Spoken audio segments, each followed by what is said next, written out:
Hello guys, welcome to our channel, A Journey to a Photo. Today I am going to show you how to edit professionally a photo into green outdoor effect. Okay then, without any delay let's start the video.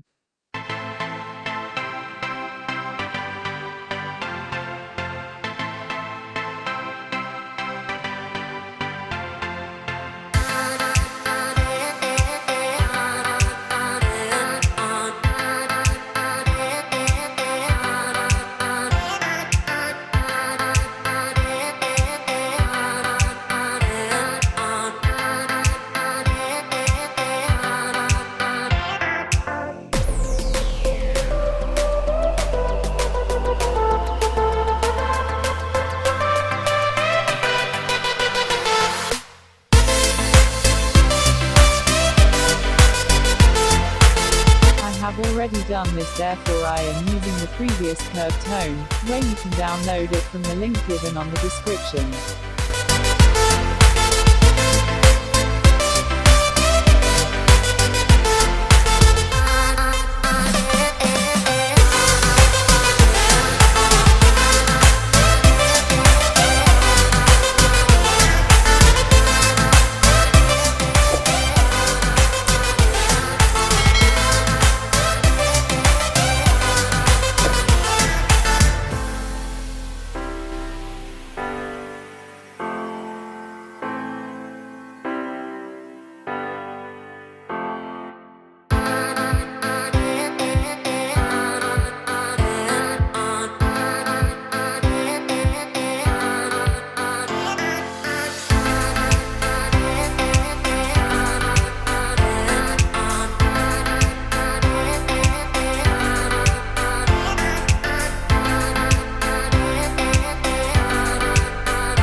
Okay, here how it looks. Let's try on another photos.